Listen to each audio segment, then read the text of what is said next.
नमस्कार, हेडलाइंस बिहार देख रहे हैं। मैं हूं आपके साथ बिरजू सिंह। पैसों से अगर राजनीति होती तो आज देश के राष्ट्रपति और प्रधानमंत्री अडानी अंबानी जैसे लोग होते। इसका ताजा उदाहरण आपको देखना है तो बिहार में मुकेश सहनी की हालात को देख लीजिए।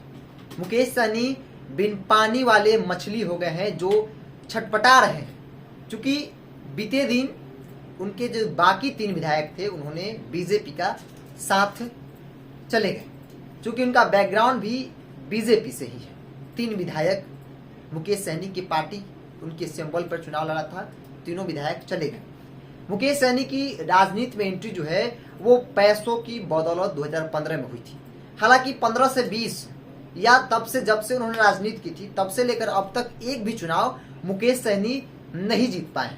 6% वोट का प्रतिनिधित्व करते हैं ऐसा कहा जाता है, लेकिन मुकेश सहनी सिमरी बख्तियारपुर से जब विधानसभा चुनाव में एनडीए के प्रत्याशी थे, खुद चुनाव लड़े तो वो चुनाव हार गए थे। बीजेपी ने अपने एमएलसी कोटे से उन्हें एमएलसी विधान परिषद भेजा, मंत्री बनाया। आज वही मुकेश सहनी बीजेपी के खिलाफ लगातार मोर्चा खोले हुए और इसका खामियाजा मुकेश सहनी को भुगतना पड़ रहा है। आज जो स्थिति है मुकेश सहनी की वो बिन पानी वाली मछली जैसी है। जैसे बिन पानी मछली को पानी से निकालकर बाहर रख दिया जाता है तो छटपटाने लगता है, वही स्थिति मुकेश सहनी की आज हो गई है।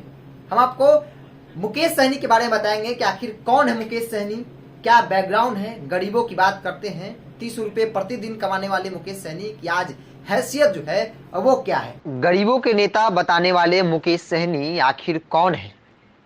बॉलीवुड में करोड़ों रुपए कमाकर मुकेश सहनी ने साल 2013 में राजनीति की ओर रुख किया, मगर उन्हें असली पहचान साल 2015 में मिली। पैसों के दम पर ही सहनी ने पॉलिटिक्स में एंट्री की। 2015 में बीजेपी के लिए चुनाव प्रचार करके बावजूद बीजेपी को हार मिली। उसके बाद सहनी आरजेडी के साथ महागठबंधन में शामिल हुए। मुकेश सहनी खुद को कहते हैं सन ऑफ मल्लाह। इसी नाम से उन्होंने चुनाव के दौरान अपनी मार्केटिंग की। बिहार में करीब 6% आबादी समुदाय की है, जिसमें 10 जातियां हैं जिन्हें अति पिछड़ा जातियों में शामिल किया गया है। महागठबंधन में शामिल होने के लिए सहनी ने 2018 में अपनी पार्टी विकासशील इंसान पार्टी का गठन किया था। करोड़ों की संपत्ति के मालिक है। जानकारी के अनुसार वो 8वीं पास हैं, लेकिन उनके पास करोड़ों रुपए हैं। जमीन जायदाद मकानों की बात करें तो उनके पास मुंबई में घर है जिनकी कीमत तकरीबन 3 करोड़ है। उन्होंने जो ब्यौरा दिया है उसके मुताबिक स्टेटस और लायबिलिटी को कुल मिला दिया जाए तो उनके पास करीब 12 करोड़ की संपत्ति है जो उन्होंने ब्यौरा में दिया है। मुकेश सहनी की पत्नी का नाम कविता सहनी है। उनके 2 बच्चे हैं, रणवीर सहनी और मुस्कान सहनी। इसके अलावा परिवार में एक भाई संतोष सहनी और बहन रिंकू सहनी भी हैं। अब बता दें कि मुकेश सहनी अब तक चुनाव भी नहीं जीत पाए हैं। 2020 के विधानसभा चुनाव के दौरान केवल 6% वोट की मार्केटिंग कर मुकेश सहनी ने बीजेपी से 11 सीटों पर बार्गेनिंग कर ली थी, लेकिन सहनी अपनी ही सीट हार गए थे। सहनी सहरसा जिले के सिमरी बख्तियारपुर विधानसभा सीट से खड़े हुए थे। बीजेपी के समर्थन के बावजूद आरजेडी के यूसुफ सलाउद्दीन उन्हें वहां से हरा दिया था। तो ये है मुकेश सहनी। पैसों की बदौलत राजनीति नहीं होती है, ये बात एक बार और प्रूफ हो गया।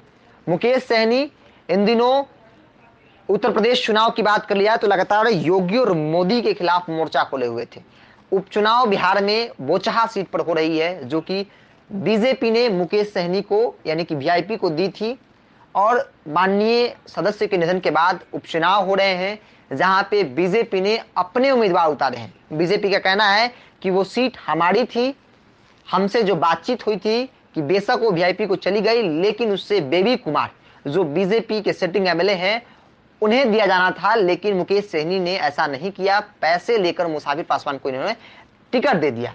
अब उसका खामियाजा मुकेश सहनी को कल से भुगतना शुरू हो गया है। उनके विधायक जो थे वो जो कि बीजेपी बैकग्राउंड के थे वो बीजेपी के साथ चले गए। अब खतरा जो है मंत्रिमंडल पर बरस रहा है। साफ तौर पे बीजेपी यह कह रही है कि अब उन्हें विधान परिषद में रिचार्ज नहीं किया जाएगा। अगर रिचार्ज नहीं होता है तो मुकेश सहनी मंत्री कैसे रहेंगे। तो यहाँ पे मुकेश सहनी को तेजस्वी यादव भी खास भाव नहीं दे रहे हैं। वो भी जान रहे हैं कि इनके पास कुछ फिलहाल है नहीं, इसलिए आरजेडी भी ज्यादा भाव देने के मूड में नहीं है।